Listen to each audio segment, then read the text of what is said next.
यांचं या ठिकाणी मी मनपूर्वक आणि सहर्षाचं स्वागत करते। आणि आजच्या या कार्यक्रमाचे प्रमुख अतिथी हिंदुत्वाचे धगधगता विचार कृतीत उतरवणारे हिंदू नायक, हिंदुत्वाचा ज्वलंत आविष्कार असणारे उत्तर प्रदेशचे जिगरबाज मुख्यमंत्री माननीय श्री योगी आदित्यनाथजी यांचं या मंचावर या ठिकाणी आगमन झालेले आणि त्यांचा सत्कार या ठिकाणी करण्यात यावा अशी मी विनंती करते। भारतीय जनता पार्टी महायुतीचे उमेदवार माननीय रामभाऊ सातपुते यांच्या शुभ हस्ते त्यांचा या ठिकाणी सत्कार या मंचावर संपन्न होतोय। याचबरोबर अध्यक्ष माननीय श्री नरेंद्रजी काळे यांच्यासह भाजपच्या वतीने त्यांचा या ठिकाणी या मंचावर सत्कार संपन्न होतोय। आजच्या या कार्यक्रमाचे अध्यक्ष माननीय श्री उत्तर प्रदेशचे मुख्यमंत्री माननीय श्री योगी आदित्यनाथजी यांचा सत्कार या मंचावर या ठिकाणी भारतीय जनता पार्टी पक्षाच्या वतीने माननीय श्री नरेंद्रजी काळे यांच्या शुभ हस्ते या ठिकाणी संपन्न झाला। आणि यानंतर या ठिकाणी मी मंचावर आमंत्रित करते हिंदुत्वाचा धगधगता विचार कृतीत उतरवणारे हिंदू नायक माननीय श्री योगी आदित्यनाथजी यांना जोरदार टाळ्याने आपण त्यांचं स्वागत करणार आहोत। बुलडोजर बाबा की, हिंदू हित की बात करेगा। बुलडोजर बाबा की, बुलडोजर बाबा की, बुलडोजर बाबा की, महाराज जी की। भारत माता की, भारत माता की, भारत माता की। छत्रपति शिवाजी महाराज की, छत्रपति शिवाजी महाराज की, संत विश्वेश्वर महाराज की, संत विश्वेश्वर महाराज की। जय श्री राम, जय जय श्री राम। मंच पर उपस्थित भारतीय जनता पार्टी के प्रदेश के अध्यक्ष, अत्यंत कर्मठ कार्यकर्ता से चंद्रशेखर बावनकुले जी, सांसद सोलापुर श्री जय सिद्धेश्वर महास्वामी, मंच पर उपस्थित यहां के विधायक श्री सुभाष देशमुख, श्री विजय कुमार देशमुख जी, श्री सचिन को कल्याण शेट्टी जी, माननीय मंत्री चंद्रकांत दादा पाटिल जी, भारतीय जनता पार्टी के जिला के अध्यक्ष श्री नरेंद्र काले जी, लोकसभा के संयोजक विक्रम देशमुख जी, लोकसभा के भारतीय जनता पार्टी के प्रत्याशी श्री राम सतपुते जी, संतोष पवार जी, मनीष काले जी, और अभी मेरे साथी आज के इस कार्यक्रम में यहां पर उपस्थित महाराष्ट्र सरकार के मंत्री, शिवसेना के उपनेता माननीय श्री गुलाब राव पाटिल जी, भारतीय जनता पार्टी, एनसीपी, शिवसेना और एनडीए गठबंधन से जुड़े हुए हमारे सभी पदाधिकारीगण भारी संख्या में सोलापुर की इस प्रतिष्ठित लोकसभा सीट पर उपस्थित मेरे सभी उपस्थित बहनों और भाइयों, एक ऐसी पावन भूमि जिसके मध्य में रेवण सिद्ध, पश्चिम में भागवत का पंढरपुर, पूरब में स्वामी समर्थ जी का अक्कलकोट, उत्तर में आई भवानी का तुलजापुर और दक्षिण में गुरुदेव दत्त जी का गाणनापुर स्थित है। ऐसी पावन धरा को कोटि कोटि नमन करते हुए मैं आप सभी का हृदय से अभिनंदन करता हूं, सादर अभिवादन करता हूं। बहनों और भाइयों, मैं उत्तर प्रदेश मर्यादा पुरुषोत्तम प्रभु श्री राम की पावन धरा से आपके बीच में कुछ अनुरोध करने के लिए आया हूं। सबसे पहले तो मैं आपका अभिनंदन और आपका स्वागत करता हूं और आपका आभार भी व्यक्त करता हूं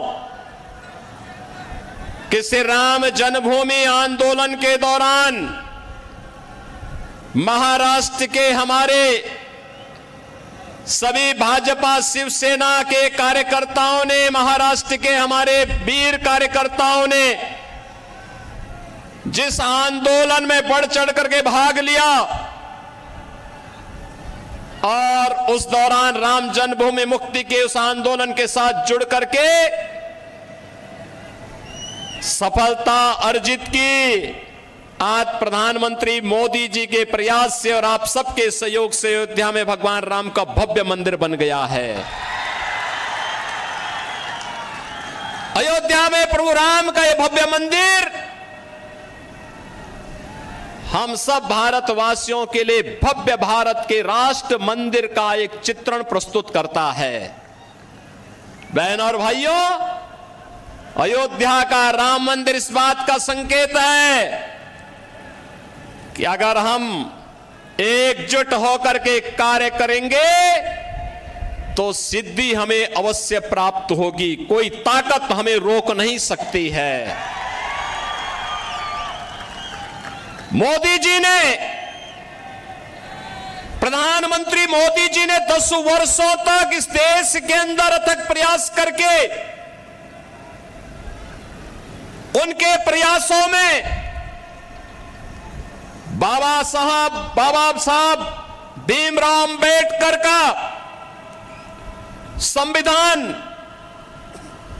महात्मा फूले, सावित्रीबाई फूले और सरदेव बाला साहब ठाकरे के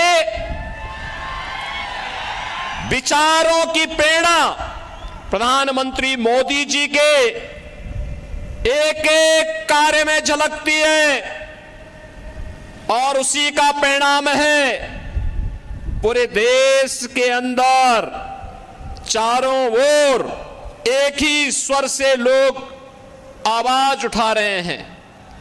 बहनों और भाइयों, 2 चरणों के चुनाव संपन्न हो चुके हैं। 543 में से 191 सीटों पर चुनाव हो गए। उत्तर, दक्षिण, पूरब, पश्चिम चारों ओर मुझे जाने का अवसर प्राप्त हुआ। कल ही मैं वेस्ट बंगाल में था। बहनों और भाइयों, मैं कह सकता हूं चारों ओर एक ही स्वर गूंज रहा है। अकेले उत्तर प्रदेश में 80 लोकसभा सीट है और चारों ओर एक स्वर से आवाज आ रही है कि फिर एक बार मोदी सरकार का, ये मोदी सरकार का जो स्वर गूंज रहा है वैसे ही नहीं गूंज रहा है। 10 वर्ष तक बाबा साहब भीमराव अंबेडकर के संविधान की पूजा करते हुए, महात्मा फूले के सामाजिक न्याय को अंगीकार करते हुए, सावित्रीबाई फूले के महिला सशक्तिकरण के अभियान को आगे बढ़ाते हुए और सरदेव बाला साहब ठाकरे के हिंदुत्व की प्रचंड ज्वाला को आगे बढ़ाते हुए जो सिंहनाद मोदी जी ने किया है, आज उसका परिणाम हम सबके सामने है। 140 करोड़ भारतवासियों का दुनिया के अंदर सम्मान बढ़ा है। भारत की सीमाएं सुरक्षित हुई हैं। एक सुरक्षित भारत किस रूप में सुरक्षित हुआ है? आज कोई भी देश, कोई भी दुश्मन भारत की सीमा का अतिक्रमण नहीं कर सकता। आतंकवाद, नक्सलवाद समाप्त, अगर कहीं जोर से पटाखा भी फूटता है तो पाकिस्तान पहले सफाई देता है कि मेरा हाथ नहीं है, क्योंकि उसे मालूम है ये नया भारत है, छेड़ता नहीं है, लेकिन अगर कोई छेड़ेगा तो फिर उसको छोड़ता भी नहीं है। ये नया भारत है, ये कांग्रेस के समय का भारत नहीं है कि कोई एक थप्पड़ मारता था तो वो कहता था अरे रुक जाओ यार, देखो कहीं माहौल खराब ना हो जाए। ऐसा नहीं है, अगर कोई थप्पड़ मारेगा तो जोरदार घूंसे से उसका जबड़ा तोड़ने की हिम्मत आज का भारत रखता है। और इसलिए बहनों और भाइयों, मैं आज आप सबको यही कहने के लिए आया हूं, डेवलपमेंट का कार्य मोदी जी ने 10 वर्ष में जो तैयार किया है, ये विकसित भारत की आधारशिला बन चुका है। भारत आज दुनिया की सबसे बड़ी उभरती हुई अर्थव्यवस्था के रूप में स्थापित हुआ है। कौन ऐसा सच्चा भारतीय होगा जो अपने देश को विकसित भारत के रूप में न देखना चाहता होगा। हर भारतवासी की इच्छा है, क्योंकि जब मेरा देश आत्मनिर्भर होगा, विकसित होगा, तो हर चेहरे पर खुशहाली होगी, हर नौजवान के हाथ में रोजगार होगा, हर किसान आत्मनिर्भर होगा, हर बहन और हर माताएं, हर बेटियां स्वावलंबन की ओर अग्रसर होंगी, हर श्रमिक खुशहाल जीवन व्यतीत करेगा, हर व्यापारी का व्यापार बढ़ेगा। और यही तो मोदी जी चाह रहे हैं। इसी भारत की परिकल्पना को साकार करने के लिए वे प्रयास कर रहे हैं। कांग्रेस ने तो गरीबी हटाओ का नारा दिया था, 65 वर्षों में गरीबी नहीं हटा पाए। मोदी जी ने मात्र 10 वर्ष में 25 करोड़ लोगों को गरीबी रेखा से ऊपर उठा करके खुशहाल जीवन व्यतीत करने के लिए छोड़ा। आज बहनों और भाइयों, पूरे देश के अंदर 80 करोड़ लोगों को फ्री में राशन मिल रहा है, 60 करोड़ लोगों को 5 लाख रुपए की आयुष्मान भारत की सुविधा मिल रही है, 50 करोड़ लोगों को जनधन अकाउंट खुल गए हैं। जो कांग्रेस पहले दिल्ली से आने वाले पैसे को, मुंबई से आने वाले पैसे को बंदर बांट कर देती थी, खा जाती थी, हड़प कर जाती थी, सेंधमारी करती थी, आज मोदी जी ने आपके लिए जनधन अकाउंट खोल दिया, पैसा सीधे उस अकाउंट में आएगा। कांग्रेस के लोगों को अब उसमें सेंधमारी करने का अवसर नहीं मिलेगा। बहनों और भाइयों, 12 करोड़ किसानों को किसान सम्मान निधि, 12 करोड़ घरों में शौचालय बन जाना, 10 करोड़ घरों में उज्ज्वला योजना का एलपीजी का सिलेंडर फ्री में पहुंच जाना, और 4 करोड़ गरीबों को एक प्रधानमंत्री आवास मिल जाना, 2.5 करोड़ घरों में बिजली की रोशनी पहुंच जाना, इंफ्रास्ट्रक्चर में highway, railway, metro, rapid rail, IIT, IIM, IIIT, NIT, world class university, 1 district 1 medical college और एम्स की जो श्रृंखला पूरे देश के अंदर खड़ी हुई है, ये नए भारत को विकसित भारत के रूप में प्रस्तुत करने की आधारशिला है। और इसीलिए आज मैं कहने के लिए आया हूं, बहनों और भाइयों, विकास भी है, गरीब कल्याण भी है, सुरक्षा भी है, सम्मान भी है, और उससे भी बढ़कर के है आपकी आस्था का सम्मान। क्या अयोध्या में प्रभु रामलला का मंदिर एक कांग्रेस के लोग बना पाते क्या? ये लोग बना पाते क्या? इनसे उम्मीद करते हैं क्या? कांग्रेस के लोग तो क्या कहते थे राम हुए ही नहीं, और जब राम मंदिर बन गया तो फिर कहते थे कि मंदिर की डेट कब बन, जब राम मंदिर के लिए जब फैसला हो रहा था तो ये क्या कहते थे कि अगर फैसला होगा तो खून की नदियां बहेंगी। अरे हमने कहा देखो हम हैं यूपी में, चिंता मत करो, एक खून की नदियां नहीं, एक मच्छर भी नहीं मरने वाला, चिंता मत करो। बहनों और भाइयों, यूपी में पिछले 7 वर्ष में एक भी दंगा नहीं हुआ। 25 करोड़ की आबादी है, एक दंगा नहीं, कोई कर्फ्यू नहीं, और बड़े बड़े माफिया, एक तरफ राम मंदिर बना है और दूसरी तरफ बड़े बड़े माफियाओं का राम नाम सत्य है की यात्रा भी निकल गई है। ये है यूपी, लेकिन मैं केवल आपसे कहने के लिए आया हूं, ये लोग आपकी आस्था का सम्मान नहीं कर सकते, कांग्रेस के लोग नहीं कर सकते।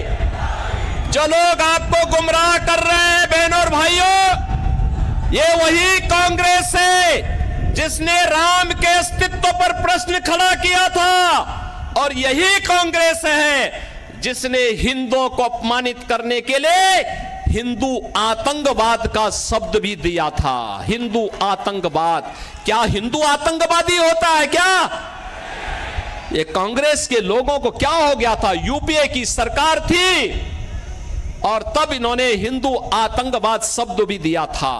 और आप याद करिए कौन व्यक्ति था देश का गृह मंत्री उस समय, याद करिए।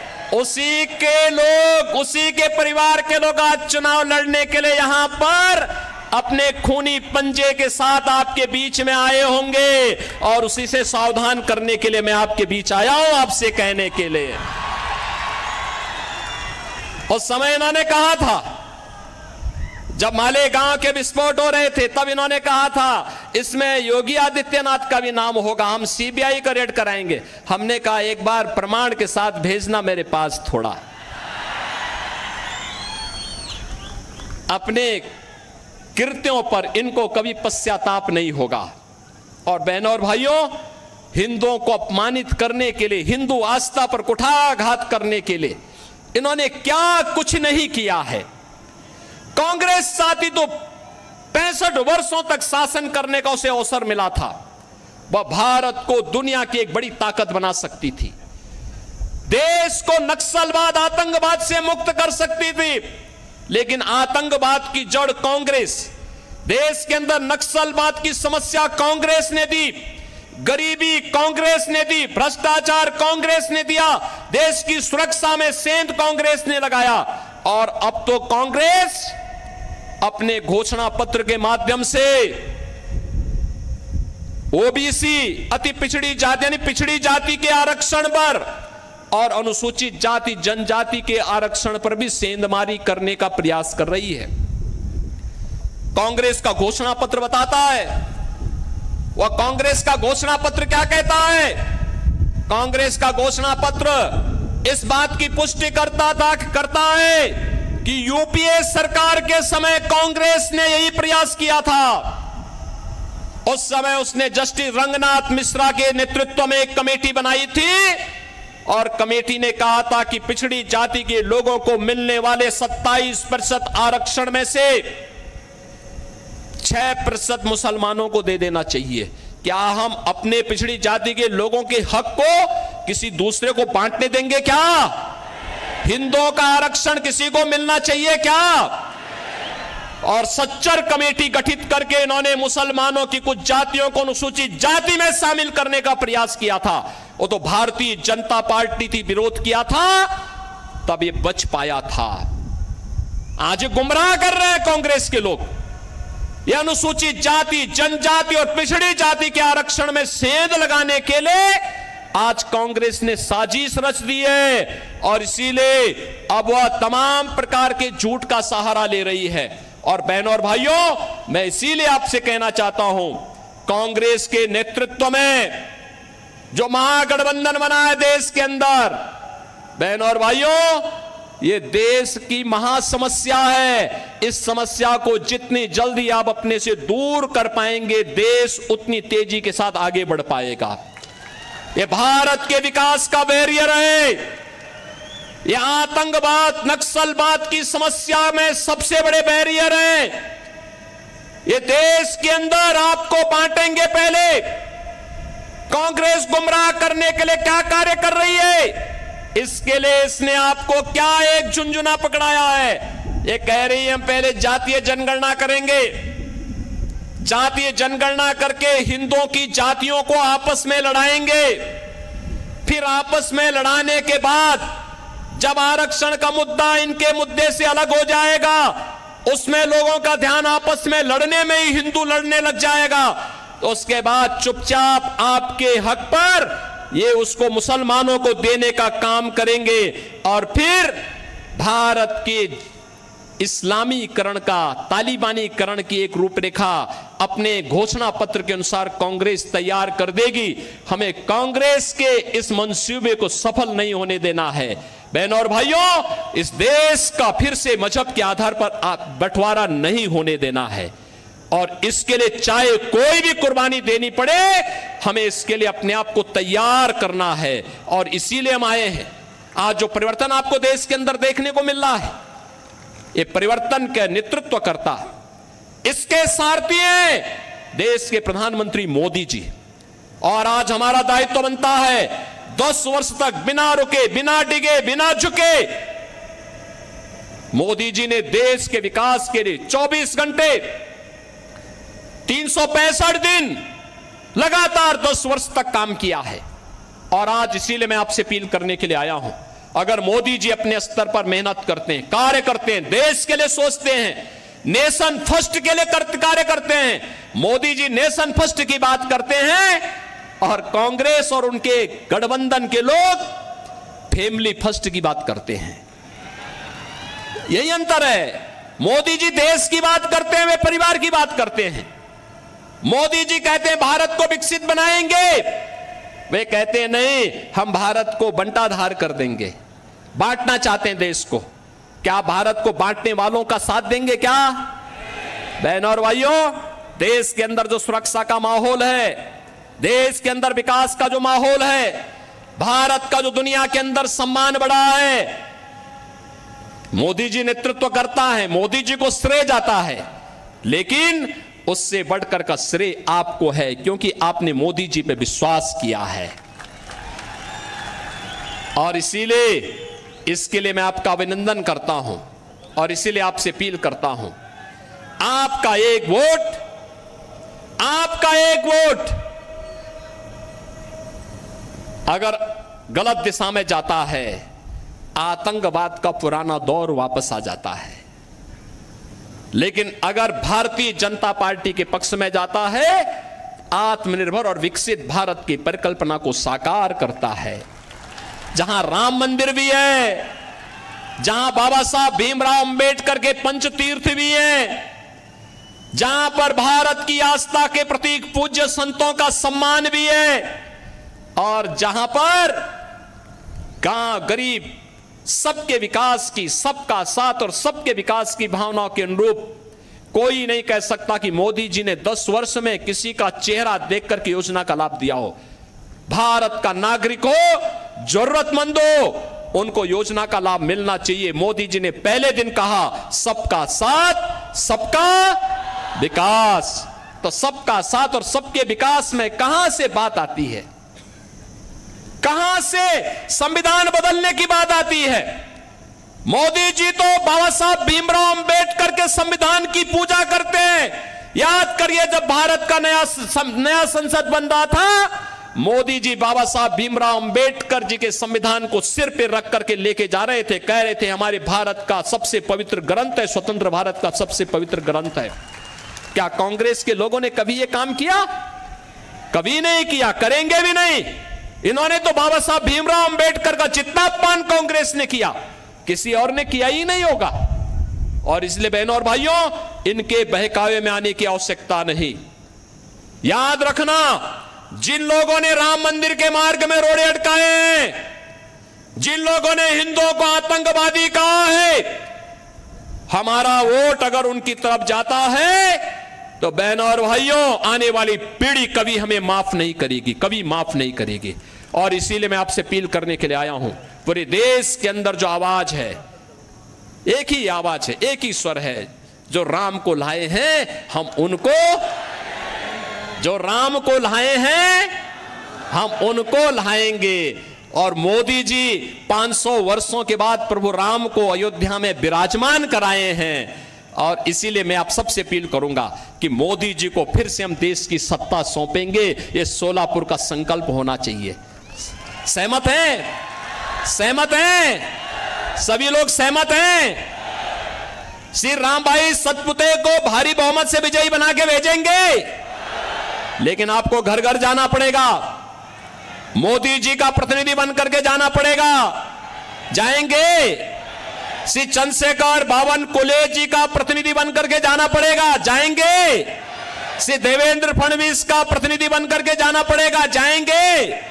मुख्यमंत्री शिंदे जी का प्रतिनिधि बनकर के जाना पड़ेगा, जाएंगे। सभी लोग सहमत हैं? बहनों और भाइयों, आप अगर जाएंगे, भारी बहुमत से विजयी बनाएंगे, तो आपको भी हम आश्वासन देते हैं, जैसा परिवर्तन आपको यूपी में दिखाई दिया है, वैसे ही परिवर्तन पूरे देश के अंदर भारतीय जनता पार्टी सरकारों के अंदर देखने को मिलेगा। सहमत है ना? सभी लोग सहमत हैं? तो फिर मेरे साथ बोलेंगे, भारत माता की, भारत माता की, भारत माता की, वंदे वंदे वंदे। इस गीत के जरिए अपने निजी YouTube चैनल पर डाल रहा हूँ, आपको पसंद लहराएंगे, यूपी में फिर से हम भगवा लहराएंगे, यूपी में फिर से हम भगवा लहराएंगे।